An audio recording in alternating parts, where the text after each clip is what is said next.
Stan Gibilisco here from the Black Holes of South Dakota, United States of America. Black Hills, that is. The date, 16 May 2014. The time, 2:10. Mountain Daylight Time, that's 2010 Zulu. We're listening to code practice from W1AW, probably 35 or 30 words a minute right now on the 20-meter band, and they're not coming in too badly except that there's an awful lot of noise. Now, note there's a filter control that I can use here to modify the bandwidth, and that mitigates the noise to some extent. Listen. Down to 250 hertz wide. As long as you've got the signal centered in there.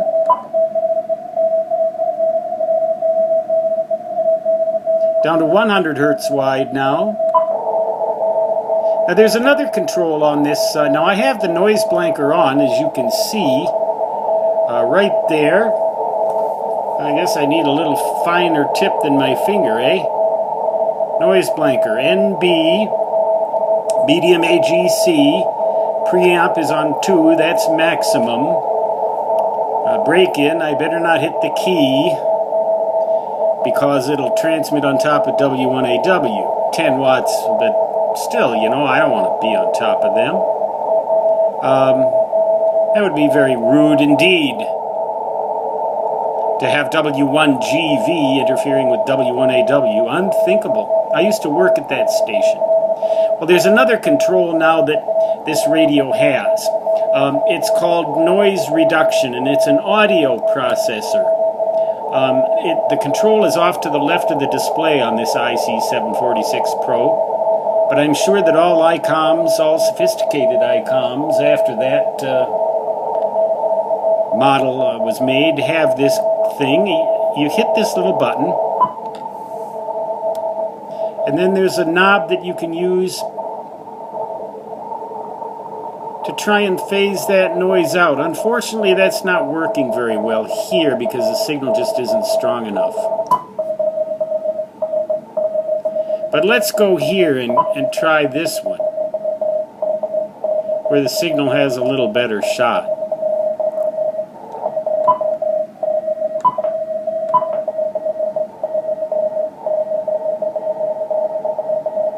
Well, actually, we're copying W1AW pretty well without needing to resort to that. Let's try the 18 megahertz band. Well, I'm going to demonstrate it for you anyway. It seems to have the most noticeable effect on the wider filter bandwidths. Now, let's go with that.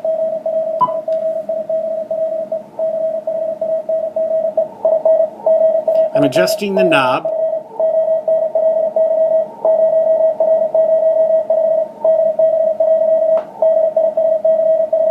Right about there, it seems to quiet that noise just a bit.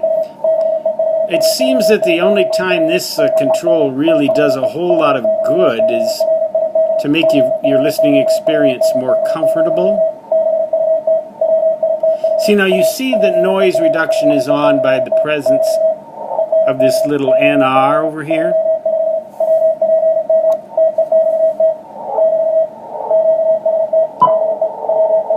It's off. There it's on.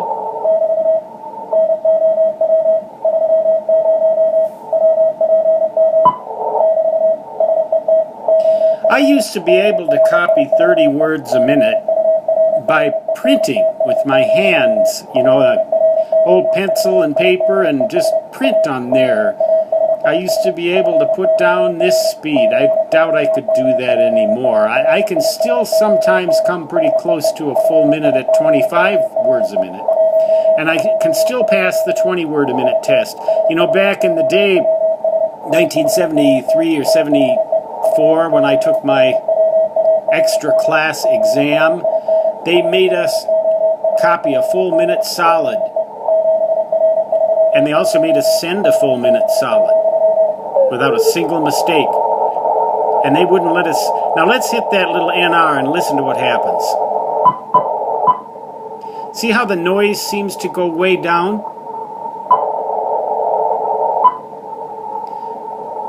But if you'll watch the S-meter reading, it doesn't seem to change there. 20 meters is seriously plagued with noise at this QTH. Let's hit noise reduction there. Let's go back to W1AW.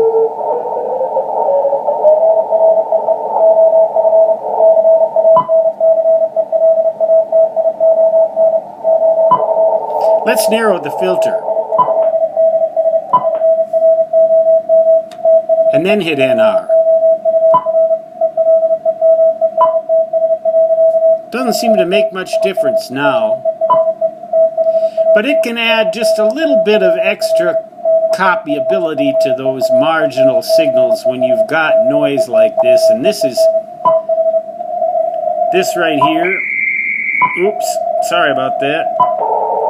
This kind of noise right here, this human-made line noise, is exactly what that NR is meant to contend with. Now, the noise blanker doesn't really seem to be doing a whole lot of good. Turn it off. Turn it on. Turn it off. Turn it on.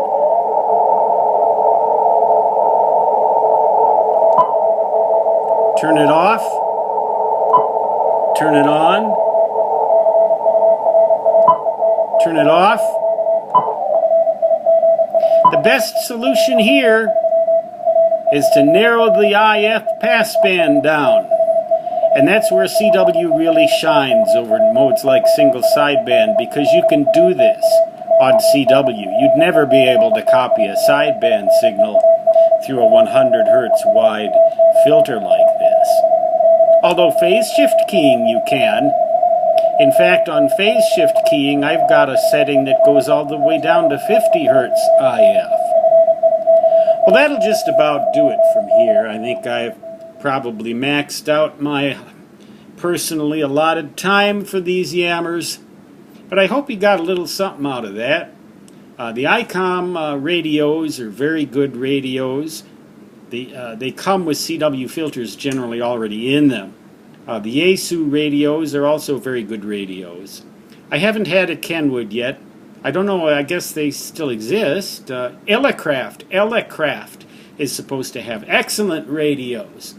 So there are a lot of good ones out there, and I'm just fortunate to be able to have a hobby like this. And if you aren't a ham radio operator yet, what are you waiting for? Contact the American Radio Relay League, ARRL, www.arrl.org in Newington, Connecticut, and sign up. Stan Gibilisco signing off. 73 from W1GV, and so long.